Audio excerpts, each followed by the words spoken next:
हे दोस्तों, आप कैसे हैं? मैं बहुत बढ़िया, बस पैकिंग कर रहा हूँ। मैं कहाँ जा रहा हूँ? खुशी है कि आपने पूछा। मैं सबसे करीबी ब्लैक होल की ओर एक सफर पर निकल रहा हूँ। हाँ, जोखिम भरा और बहादुर वो मैं हूँ। लेकिन चिंता न करें, मैं अपने इस पूरे एडवेंचर की लाइव स्ट्रीमिंग करके आपको इसके बारे में बताऊंगा। तो आराम से रहें और मेरे साथ अंतरिक्ष में सफर करें।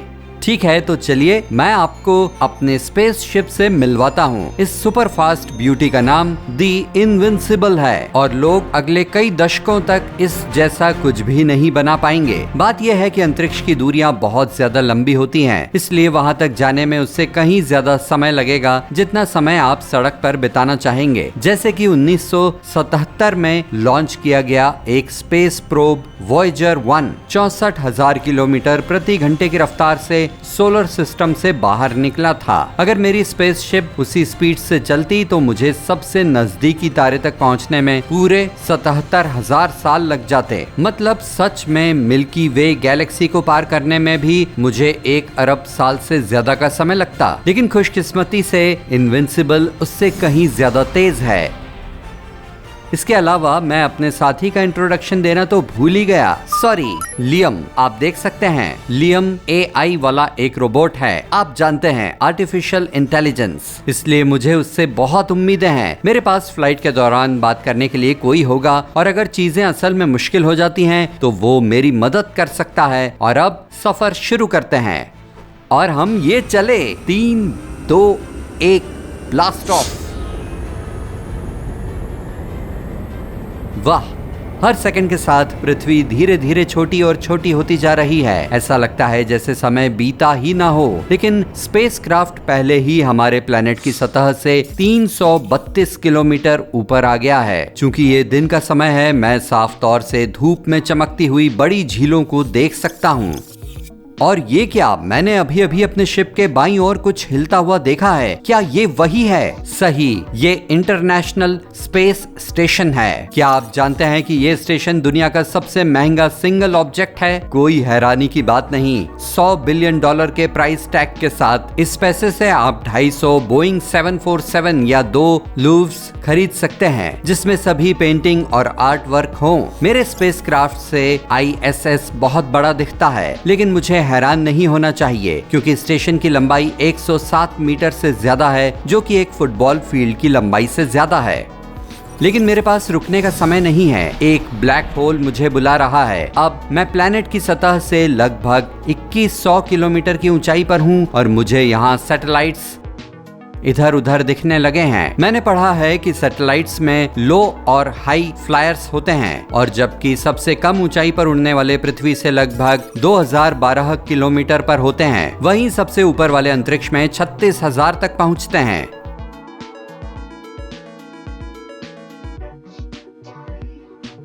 कम ही लोग जानते हैं कि सैटेलाइट्स 11,300 से लेकर 29,000 किलोमीटर प्रति घंटे की रफ्तार से चलती हैं। साथ ही रिलेटिवली एक सैटेलाइट जितनी ऊंची होगी वो उतनी ही धीमे चलेगी। जैसे सैटेलाइट्स का वेदर ट्रैकिंग गोस सिस्टम आपके सिर से 35,400 किलोमीटर की दूरी पर दिन में एक बार पृथ्वी का चक्कर लगाता है और 11,300 किलोमीटर प्रति घंटे की मैक्सिमम स्पीड तक पहुंचता है।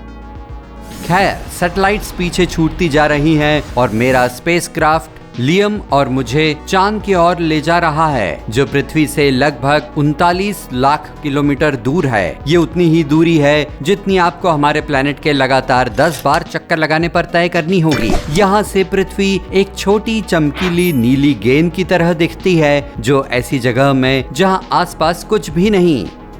और आपको पता है क्या, अपने स्पेसक्राफ्ट से मैं साफ देख सकता हूँ कि चांद एक परफेक्ट स्फीयर नहीं है। ये शेप बहुत कुछ हाँ, अंडे की तरह है। वाह, खैर अलविदा चांद, हम कहीं और भी आगे जा रहे हैं। वहां से गुजरते हुए मैं मंगल, बृहस्पति, शनि और नेपच्यून को देखता हूँ। और देखिए, वहाँ प्लूटो है, जो एक प्लैनेट हुआ करता था, लेकिन बाद में उसे डिमोट कर दिया गया। यहाँ से पृथ्वी एक छोटे तारे की तरह दिखती है, जो मेरे दूर जाने के साथ साथ धुंधली और धुंधली होती जा रही है। लेकिन रुकिए, वो क्या है? कोई ऑब्जेक्ट तेज रफ्तार से मेरे पास आ रहा है। क्या ये वो हो सकता है? टेस्ला। वाह, वो काफी करीब था। वो चीज बस आखिरी पल में टकराने से बच गई और सब कुछ इतनी तेजी से हुआ कि इसे साफ साफ नहीं देखा जा सका। लेकिन मुझे पूरा यकीन है कि मैंने अभी जो देखा वो एक टेस्ला थी।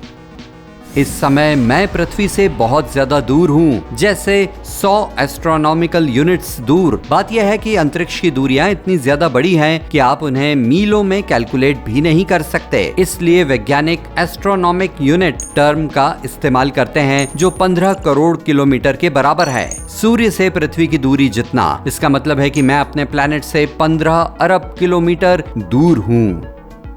लेकिन ये क्या हो रहा है? मेरा स्पेसशिप इतना क्यों हिलडुल रहा है? ओह, समझा, हम टर्मिनेशन शॉक में प्रवेश कर रहे हैं। वो जगह जहां सूर्य से आने वाली सौर हवाएं 400 किलोमीटर प्रति सेकंड की रफ्तार से चलती हैं और उस मटेरियल से टकराती हैं जो गैलेक्सी का बैकग्राउंड बनाते हैं। निकल गए। हमने इसे बिना किसी नुकसान के पूरा किया। लेकिन आगे एक और ट्रायल है, ओर्ट क्लाउड। इसका मतलब दो बातें हैं। पहली, हम सोलर सिस्टम के बाहरी इलाके में हैं और दूसरी, हमें 1 लाख एस्ट्रोनॉमिक यूनिट्स की दूरी पर सूर्य की परिक्रमा करते हुए बर्फीले ऑब्जेक्ट्स के एक बादल से गुजरना होगा। दूसरे शब्दों में, यह हमारे तारे से 1.87 लाइट ईयर्स दूर है।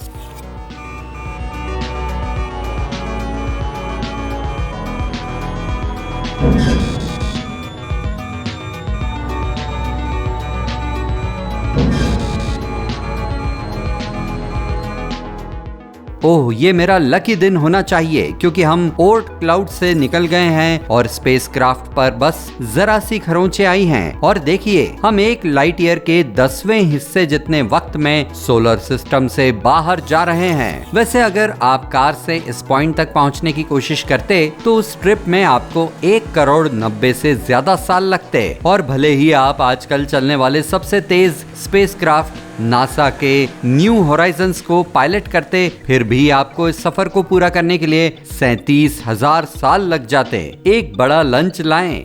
ठीक है, हमने सोलर सिस्टम की सीमाओं को छोड़ दिया है और अब मैं अपने स्पेसशिप कैबिन में बैठा हुआ कॉमेट और एस्ट्रॉइड्स को पास से गुजरते हुए देख रहा हूँ। ये मेरी मंजिल के बारे में सोचने का समय है। लगभग हर गैलेक्सी के केंद्र में सुपरमैसिव ब्लैक होल होता है, जैसे कि हमारी मिल्की वे गैलेक्सी के ठीक बीच में भी एक है जो पृथ्वी से लगभग 27,000 प्रकाश वर्ष दूर है। लेकिन मेरी शिप भी मेरे 100वें जन्मदिन से पहले वहां नहीं पहुंच पाएगी।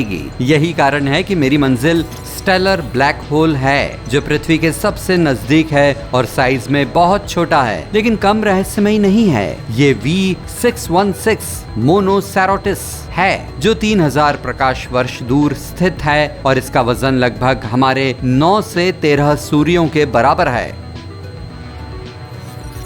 ब्लैक होल एक अजीब जगह है जहां फिजिक्स के वो लॉज काम करना बंद कर देते हैं जिन्हें हमने स्कूल में पढ़ा था। अगर एक विशाल तारे का स्टार फ्यूल खत्म हो जाता है तो ये बेहद डेंस हो जाता है और अपने खुद के भार के नीचे दबकर अंदर की ओर ढह जाता है और स्पेस टाइम को साथ ले जाता है। इसका नतीजा ये होता है कि इस नई चीज का ग्रेविटेशनल फील्ड इतना मजबूत हो जाता है कि कोई भी चीज इससे बच नहीं सकती, यहाँ तक कि लाइट भी नहीं।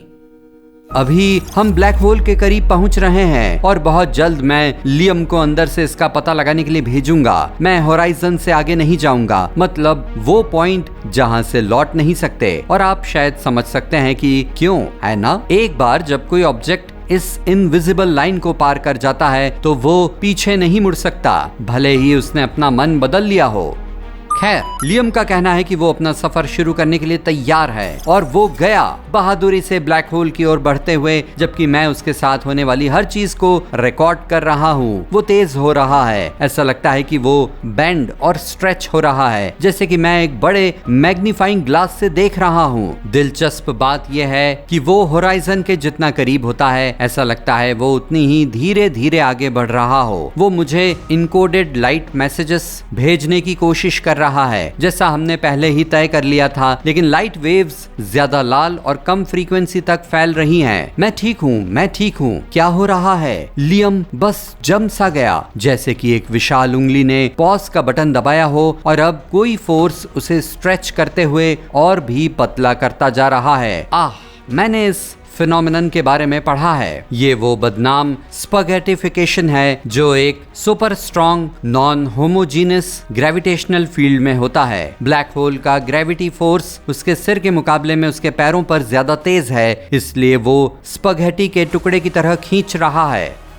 साथ ही सेंसर मुझे बता रहे हैं कि लियम बहुत गर्म होता जा रहा है और फिर कुछ भी नहीं, वो बस गायब हो गया और मैं उसे अब नहीं देख सकता। लेकिन चूंकि मैंने ट्रिप से पहले अपनी रिसर्च कर ली थी, इसलिए मुझे पता है कि लियम अब फ्री फॉल की स्टेट में है और अब कोई खिंचाव, जला देने वाला रेडिएशन या ग्रेविटी महसूस नहीं कर रहा। बदकिस्मती से कनेक्शन टूट गया है और वो मुझे ब्लैक होल के अंदर के बारे में कुछ भी नहीं बता सकता है। ये एक ऐसा पल है जिसके बारे में मैंने ठीक से नहीं सोचा था। खैर, मुझे उम्मीद है कि तुम वहाँ ठीक हो मेरे दोस्त, और मुझे लगता है कि मैं अब अपनी अगली स्पेस ट्रिप के लिए तैयार होने के लिए घर लौटूंगा।